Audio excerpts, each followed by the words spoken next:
capital, surplus value, and exploitation. At first glance, economy seems to fall into three large, separate domains. Number 1. The sphere of production. At the respective level of technological possibility, goods are produced and services are rendered. Number 2. The sphere of circulation. Goods and services are exchanged, usually not directly, but for money. Number 3. The sphere of consumption. Goods and services are consumed, either by individuals for the purpose of immediate survival, such as groceries or clothing, or within the process of production as a means of production, such as machines or raw materials, to make more products. Perception emerges that the consumption sphere has solely to do with the needs of consumers and production sphere with technical possibilities, so that only circulation remains as an actual sphere of economic activity in which in principle people face each other as free, equal partners. Insofar as commodities exchanged have the same value, nobody is robbed or exploited in spite of disparities in ownership extraneous to market as neutral entity for distribution of goods and satisfaction of needs. An efficient non-bureaucratic institution for transmitting information concerning what, where, how much is needed. Its dysfunctions appear as results of external disturbances and unfortunate marginal conditions. Market and capital were even understood as opposite forces with according political conclusions to curb the power of large corporations to implement beneficial market effects or institute market socialism with competing workers' cooperatives. Simple circulation cannot be something independent, it exists as a moment within and a result of an underlying process. The capitalist process of valorization. Independence and durability of value is only assured when money consummates the movement, but the movement money commodity money, or MCM, does not yield any advantage. The advantage is only gained through MCM plus movement, which is the general formula for capital. Money both retains its independent form and increases itself, which becomes the aim of the whole process. Only as capital does the independent form of value find its adequate expression. Durable economy encompassing existence of value is possible when value executes the movement of capital. Money is advanced with the whole point of the MCM plus process being quantitative increase of the original amount of money. Linking of various exchange processes with the purpose of increasing initial sum of value yields typical movement of capital. That is, capital is self-valorizing value. The MM plus difference is surplus value, which is not merely a different name for profit gains. This purely quantitative increase knows neither measure. If 10, why not 20? Nor limit. Unlike CMC, which has an outside of the sphere of circulation with need or satisfaction as measure or limit. If one considers commodity production while abstracting from capital, one might get the idea that the aim of commodity production and exchange is the general satisfaction of needs. Capitalist commodity production is, however, geared towards valorization of value, with which satisfaction of needs can occur or coincide as a byproduct. Use values must never be treated as immediate aim of the capitalist nor profit on any single transaction. Capitalist aim is rather the unceasing movement of profit-making. Increasing returns to modernize production facilities or produce new products corresponding to new demands. Foregoing change leads to bankruptcy. Being capital personified, a person behaves like a capitalist insofar as his or her behavior follows a specific rationality resulting from form determination of economic processes reproducing the preconditioned economic form. Determinant, without the necessity of the person being the actual owner of capital. The free entrepreneur of the 19th century is replaced by managers who often only own a smaller share of stocks, but both merely execute the logic of capital, making capital the automatic subject of the process of valorization. Value becomes a self-moving substance which passes through a process of its own. It seems as if value is able to increase itself. Let your money work for you. But how is this movement possible? Where does money come from? Surplus value as a normal phenomenon of capitalism must be explained under the presupposition of an exchange of equivalents. It cannot be constituted in circulation. Owner of money must find a commodity on the market whose use value possesses the quality of being a source of value, so that the use of this commodity creates value. More value than the cost of commodity. That commodity is labor power, a source of value if expended under conditions of commodity production. The entire person is not sold, neither is labor, which is the application of labor power. Only the ability to labor is sold.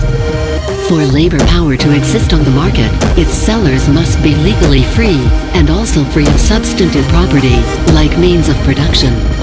There must exist a class of property owners and largely propertyless, but legally free workers. The term class refers simply to a position within the social process of production.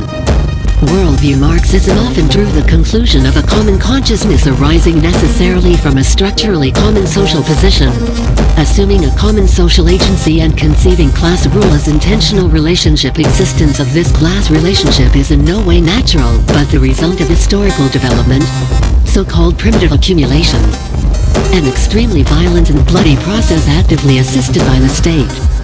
In the course of the global spread of capitalism, similar developments occur. Like all commodities, labor power has a use value. That is, labor itself, and value. Labor expenditure creates new value, which prior to the act of exchange can only be estimated. The value of labor power on the market is determined, like with all commodities, by socially necessary labor time for production, that is, reproduction of this article. Value of labor power is the value of means of subsistence necessary for the maintenance of its owner. In case of traditional nuclear family, the value of the male labor power has to cover costs of reproduction. If two people are employed, costs of reproduction rise, since part of reproductive labor no longer occurs in the household. Corresponding products and services have to instead be purchased or provided by the state, in later case founded by higher taxes. Since now reproduction costs are provided by sum of value of both labor powers, value of individual labor power will tend to sink. Price changes for commodity labor power do not always express a change in value.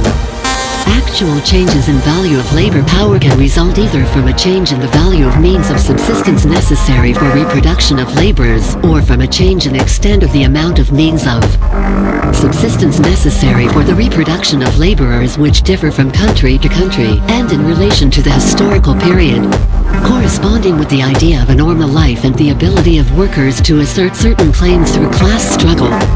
A historical and moral element enters into determination of the value of labor power, which besides expenditure resulting in different amounts of value, explains differences in value of labor power among different working class sections, including effects of gender and racial or ethnic relations. The value of means of production used to produce a normal commodity forms part of its value, as well as new value added by the labor that creates the finished product from these means of production. This is not the case with labor power. Its value is determined solely by the means of subsistence that have to be purchased on the market. Household reproductive labor does not form a part of the value of labor power. Feminist authors criticize Marx for this blind spot of his critique. However, Marx simply gives an account of how this determination appears in capitalism. Where Marx was wrong was his failure to emphasize the distinctiveness of this determination of value. If workers would receive considerably more than the value of the means of subsistence that they have to buy on the market, then they would in the long term no longer be without property, and be able to at least partially free themselves from the compulsion to sell their labor power. The restriction of value of labor power to costs of reproduction is a functional necessity of capitalism, imposed automatically in the course of the capitalist process of accumulation, varying with certain class struggle and historical or technological factors. The difference between the daily value of labor power and the new value that the individual worker is able to produce in one day in normal conditions accounts for the surplus value as the foundation of the occult quality of value to create new value. For example, daily value of labor power amounts to 3/8 of value created over the course of an 8-hour workday, meaning that the value of labor power was produced in 3 hours and surplus value in 5 hours. Necessary labor time versus surplus labor time, or so-called paid versus unpaid labor. The fact that the worker receives a lesser value from the capitalist than the value she or he produced through her or his labor is referred to by Marx as exploitation, regardless whether wages are high or low or working conditions good or bad. Marx also emphasizes that according to the laws of commodity exchange, the seller of commodity labor power receives exactly the value of the labor power commodity. A situation that Marx compares with the oil dealer that obtains the value of oil as payment, but does not receive anything in addition for the use value of oil. Exploitation and unpaid labor are not results of infringement of commodity exchange rights, but quite the opposite. Therefore, exploitation can only be abolished along with capitalism.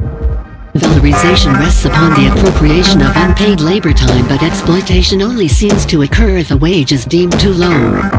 It seems as if the wage expressed the value of labor instead of labor time. Marx refers to the term value of labor as imaginary or rational expression. Value of labor power appears in form of wage as the value of labor. Such imaginary expressions arise from the relations of production and are reproduced directly and spontaneously as objective forms of thought structuring the consciousness of people caught within the conditions of capitalism, further strengthened by the usual forms of wages, that is, time rate and piece rate, which capitalists and economists also succumb to. As the wage is understood as payment for the value of labor, all labor seems to be paid labor. All the notions of justice held by both worker and capitalist, mystifications of the mode of production, illusions about freedom. Economic apologetics have as their basis this form of appearance which makes the actual relation invisible and presents to the eye its exact opposite. These inversions generated by the capitalist mode of production do not stop at the doorstep of the ruling class. The standpoint of the working class is of no further help here.